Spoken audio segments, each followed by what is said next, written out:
अस्सलाम वालेकुम फ्रेंड्स, मैं हूं रिभार। मैं आपके लिए हूं अपनी नेक्स्ट वीडियो। ड्रामा सीरियल मुझे प्यार हुआ था कि एपिसोड 6 में जैसा कि आपने देखा कि माहिर अपनी मोम रफ़िया बेगम को कहती है कि अरीब की कॉल आई थी, उसने अपनी मोम को मना लिया है, वो लोग कल आ रहे हैं रिश्ता देखने। वो बहुत खुश है, वो अपनी मोम से सहाय करती है तो उसकी माँ भी बहुत खुश हो जाती है। फिर खुश हो जाती है, फिर वो कहती है लेकिन लेकिन मम्मा वो बाबा का क्या होगा।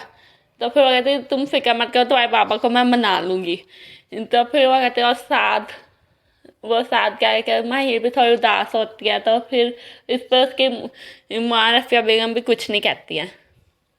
और फिर दूसरी तरफ जो है, जो साद की बहन है नीलो, वो जो है अब साद और माहिर की मंगनी इसी जुम्मे को रखी हुई है। तो उसके लिए वो मंगनी का जोड़ा माहिर के लिए लेके आई है। वो कह रही है कि ये बहुत अच्छा जोड़ा, अपनी माँ को दिखा रही है। वो अनीसा बेगम को दिखाती है कि ये बहुत अच्छा जोड़ा है और बहुत अच्छी प्राइस में भी मिल गया है। देखे ना, ये पहन के माहिर शहजादी लगेगी बिल्कुल, कितना अच्छा है ना। तो फिर अनीसा बेगम कहती है हाँ मेरी बेटी तो है, मेरी माही जो है वो है ही कर्मों वाली। और देखना वो जब इस घर में बहू बन के आएगी ना, तो फिर साद की भी किस्मत खुल जाएगी। तो फिर जो है नीलो कहते कि भाई की किस्मत तो पहले ही खुली हुई है, देखिए ना पसंद की शादी कर रहे हैं, उनकी तो मौजें ही मौजें हैं। वो दोनों ये बातें कर रही होते, साथ वहाँ से ऑफिस से आता है। तो वो फिर उसको कहते कि भाई ये देखे ना भाई के लिए कितना अच्छा जोड़ा, ये मंगनी का जोड़ा हमने लिया है, तो ये पहन के देखो बिल्कुल शहजादी लगेगी।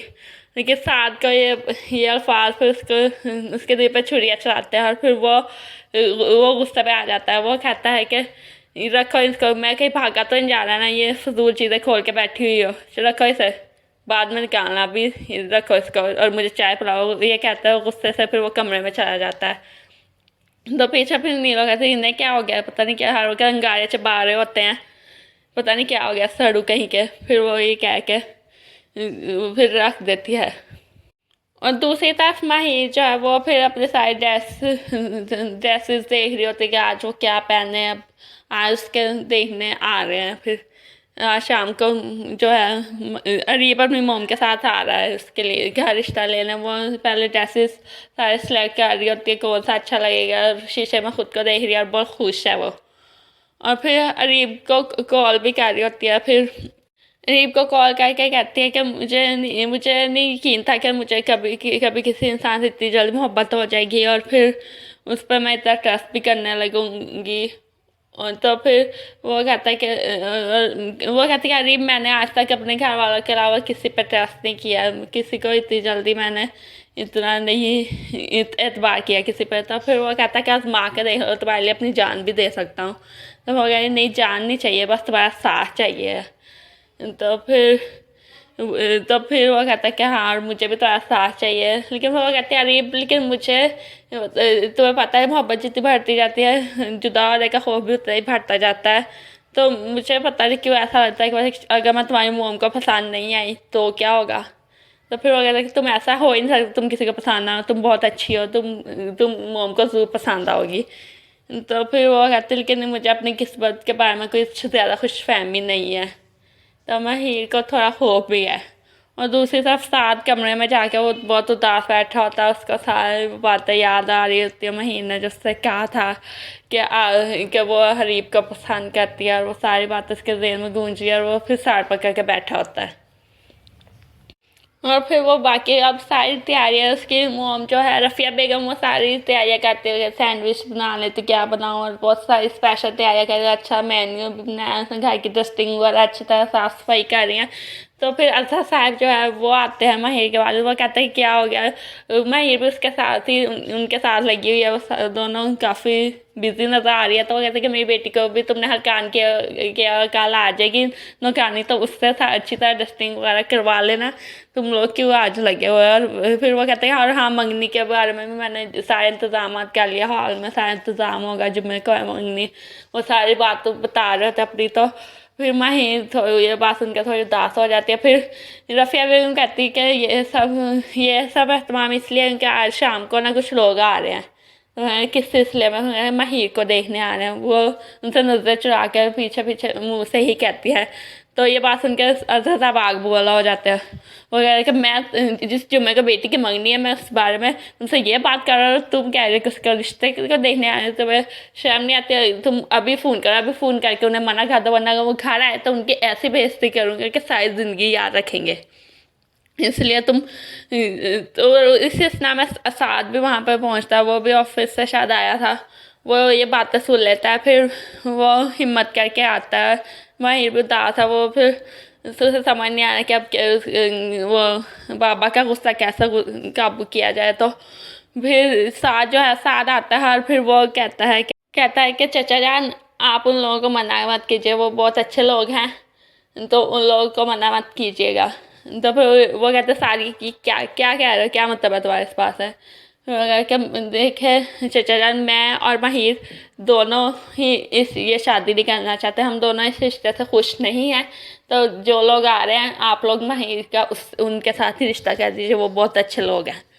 वो ये कहता है तो अजहर साहब का गुस्सा और भर जाता है, और फिर वो कहता है कि क्या क्या बकवास कर रहे हो, और इस मामले में मेरी बेटी का नाम मत लेना, अपना बताओ तुम, माहिर का नाम। मेरी बेटी क्या सोचती है, क्या चाहती है, ये मैं अच्छी तरह जानता हूँ। तुम अपना बताओ, तुम क्या चाहते हो? फिर साथ फिर दोबारा नजर झुका के कह देता है कि मैं माहिर से शादी नहीं करना चाहता, मैं उसको पसंद नहीं करता। और फिर इस बात पर अजहर साहब को गुस्सा आता है, उसको बाकायदा उसको धक्के दे के घर से निकालते हैं, बाकायदा मारने पे भी आ जाते हैं। और फिर इस नाम है सरवर साहब और नीसा बेगम और नीलो खारा भी वहाँ पर पहुँच जाते हैं, और अच्छा भला तमाशा हो जाता है वहाँ पर। और फिर सबके सामने वो फिर अफसर साहब कहते कि ये मेरी बेटी से रिश्ता तोड़ रहा है, अब मंगनी के टाइम पे ये कह रहा है, पहले नहीं कह सकता, अगर नहीं पसंद थी मेरी बेटी तो पहले नहीं कह सकता। अब मैं सारे रिश्तेदार सब लोग जानते हैं कि मेरी बेटी की जुम्मे का मंगनी है, तो मेरी इज्जत का ये जनाजा निकालना था। रफ़िया कहती थी कि साथ मेरी बेटी के लिए ठीक नहीं है, लेकिन मुझे इस पर एतमाद था। आज दिखा दी इसने ख़त्म कर दिया सारे रिश्ते। और वो ये सब कह के फिर वो चले जाते हैं। वो बहुत ज़्यादा शौक में, सदमे में, उन्हें सास से ये उम्मीद नहीं थी। और फिर वो फिर कमरे में आकर भी माहिर उनको संभाल रही होती है कि बाबा फिक्र न करें, कुछ नहीं हुआ है। तो वो कहते कि मुझे यकीन है साद ऐसा करता, साद ऐसा करता। रफ़िया मुझे कहती रही, अब रफ़िया तुम जो जिनको बुलाना, जिनसे कहना, मुझे कोई इतराज़ नहीं, जहाँ चाहेगी, जहाँ माहिर चाहेगी, जहाँ तुम कहोगे वहाँ पर उसका रिश्ता कर देंगे, मुझे कोई इतराज़ नहीं है। लेकिन मुझे अभी भी यकीन नहीं आया कि साद ऐसा करता था। वो बहुत टूटे बिखरे लहजे में ये सब कह के जा रहे होते हैं। तो फिर माहिर भी रोने लगता है, वो कहते कि माँ मुझसे ये बाबा की, मम्मा ये मुझसे बाबा की हालत नहीं देखी जा रही है, ये सब मेरी वजह से हो रहा है। तो फिर रफ़िया बेगम उसका फिक्र मत करो, ये तो वक्ती रिएक्शन है, फिर आहिस्ता आहिस्ता सब ठीक हो जाएगा, तुम परेशान मत हो। और उधर जो है सरवर साहब, वो भी ये बात सुन के, उनको जब ये बात हकीकत पता चलती है, साद कमरे में आके अपने आप को बंद कर लेता है, और फिर किसी का कोई सवाल का जवाब नहीं देता। उधर नीला और उसकी माँ नीसा बेगम दरवाज़ा खटखटाती रहती है, लेकिन वो किसी सवाल का कोई जवाब नहीं देता।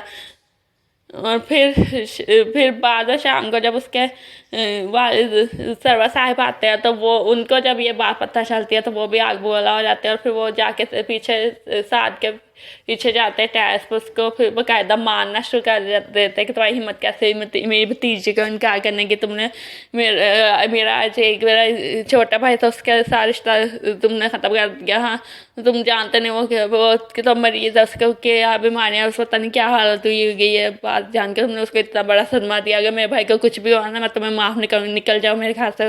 वो बाकायदा मार मार के उसको घर से ही निकालने पे आ जाते हैं। और माहिर ये तमाशा देखे, माहिर भी वहाँ पर पहुँचती है और वो उसको संभालती है साद को, और फिर उसको साइड पे लेके आती है। और फिर वहाँ पे आके उसको कहती है कि साथ मुझे नहीं पता था कि मेरे से इतना बड़ा तमाशा हो जाएगा, मैं बहुत शर्मिंदा हूँ, मेरे से तुम्हें इतना सब कुछ फेस करना पड़ रहा है, आई एम सॉरी।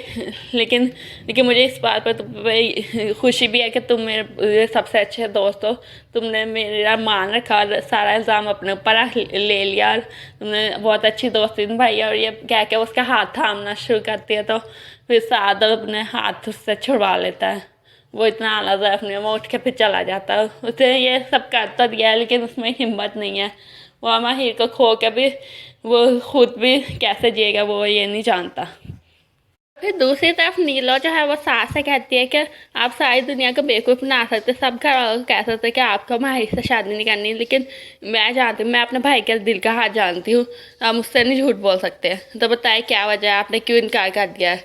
ज़रूर माहिर ने इनकार आपको कहा ना इनकार करने के लिए, वो क्यों करी ऐसा, क्या वजह है, जान सकती हूँ?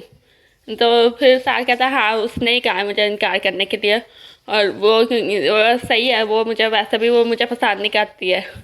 तो फिर नीलो कहती है कि जान सकती हो किसको पसंद करती है? फिर वो कहता है कि अरीब अरीब को पसंद करती है। तो फिर नीलो कहती है कि मैं अभी जाके उसको सच बता रही, आपने जो उसको अपनी फीलिंग्स बताई नहीं ना, इस वजह से ये सब कुछ हुआ है। मैं जाके आपके बारे में उसको सच बता देती हूँ। तो सास को कहता है कि नहीं तुम रुक जाओ, तुम्हें मेरी कसम तुम कुछ नहीं कहोगी उसको।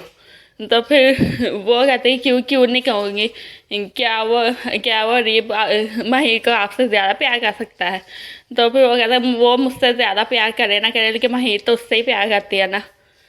तो फिर जो नीलो है वो झंझला जाती है। फिर वो कहती है भाई ये इंसानों की दुनिया है, यहाँ पर फरिश्ता बनने का कोई फ़ायदा नहीं है, हर कोई यहाँ पे अपने लिए ही सोचता है, हर कोई खुदगर्ज है।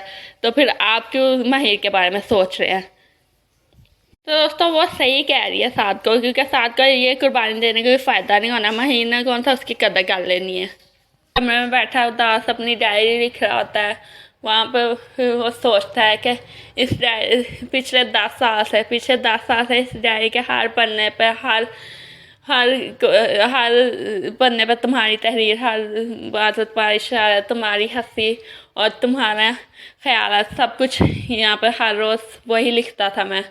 हर पन्ने पर तुम्हारा नाम होता था, तुम्हारा साथ की ख्वाहिश होती थी, और ये डायरी मेरी राज़ थी। लेकिन आज आज तुम इनके लिए, इन तहरीरों के लिए, इन अल्फाजों के लिए तुम आज ना महरम होगी, आज तुम ना महरम होगी, और आज मेरी कहानी यहाँ पे ही ख़त्म होगी। मुझे प्यार हुआ था। और वो ये लिख के फिर अपनी डायरी बंद कर देता है। दोस्तों माहिर ने बहुत गलत फैसला किया, उसकी वजह से अब साद को भी कितना कुछ बर्दाश्त करना पड़ रहा है। ठीक है कि अरीब भी अच्छा लड़का ही है, लेकिन उसकी ये एक दो मुलाकातों पर उस पर इतना ट्रस्ट कर लेना, और जिस तरह से उसकी माँ भी इस रिश्ते से राज़ी नहीं है, तो वो अरीब के साथ शादी करके कभी खुश रह भी नहीं पाएगी। उसे सास से ही शादी कर लेनी चाहिए थी, उसे अपने बड़ों के फैसले को मानना चाहिए था। अब उसने जो इस तरह से साथ के ज़रिए इस रिश्ते से इनकार करवाया, तो इसकी उसका सज़ा बहुत ज़्यादा भुगतनी पड़ेगी मेरे ख्याल से तो, और मिलनी भी चाहिए। ये उसने बहुत गलत किया है, साथ का दिल तोड़ रहा है, और किसी का दिल तोड़ के हम कभी भी कोई खुशियाँ हासिल नहीं कर सकते।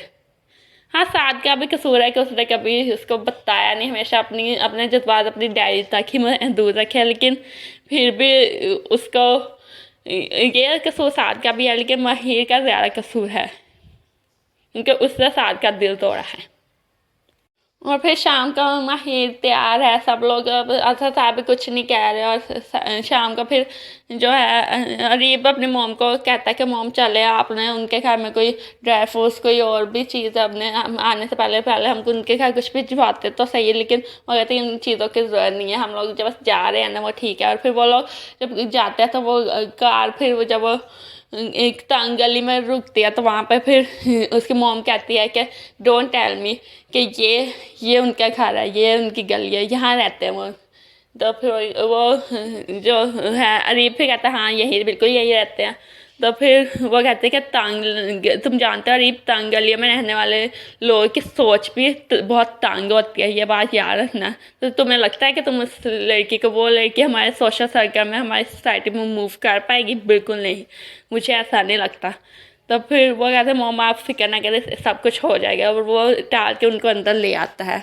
और फिर रफ़िया बेगम बहुत एक्साइटेड होती है, वो फिर आके दरवाज़ा पर उनके कहती है आइए आइए। तो फिर कहती है कि आपको सफ़र में कोई परेशानी तो नहीं हुई, कोई घर ढूंढने में मसला तो नहीं आया? तब फिर विनेश बेगम जो है, जो अरीब की मोम है, वो फिर बगैर किसी लगी लिपटी के कह देती है कि हाँ हुई परेशानी मुझे घर ढूंढने में भी, और ऐसी मुझे तो तंग गलियों में आने की और गुज़रने की वहाँ से इजाज़त, वहाँ से इतनी तंग गलियों से गुज़रने की आदत नहीं थी ना, तो अब काफ़ी मुश्किल हुई मुझे, उन्होंने सुना दिया। फिर रफ़िया बेगम खामोश हो जाती है, लेकिन फिर उसके बाद वो लोग बैठते हैं तो फिर माहिर जो है वो चाय लेके आती है। तो उसने रेड रेड ड्रेस पहना और काफ़ी प्यारी भी लगती है, और अरीब उसको देख के खुश होता है। लेकिन बिनिश बेगम उसको देखती है तो एक हकार से उनको वो अच्छी नहीं लगती, इस तरह की टिपिकल मिडिल क्लास। उनके मुताबिक वो लड़की वैसी ही निकली जैसी उन्होंने सोचा था मिडिल क्लास है, कि उनको वो अच्छी नहीं लगती। और वो फिर कहते कि हाँ देख ली, वो उसके आते ही कहते कि हाँ देख ली मैंने लड़की, चलो अब चले अरीब। और फिर इस बात पर अजहर साहब और रफ़िया बेगम और माहिर तीनों ही चौंक जाते हैं। वो कहती हैं रफ़िया बेगम कहती है आप कुछ तो ले तो सही ना, कुछ खाए तो सही, लेकिन मगर नहीं बस मैं लड़की देखी, चलो आई हैव टू गो। और वो उठ के चले जाती है। अरे फिर वो कहते हैं कि अंकल हम फिर आएंगे, और फिर वो उनके पीछे वो भी चला जाता है।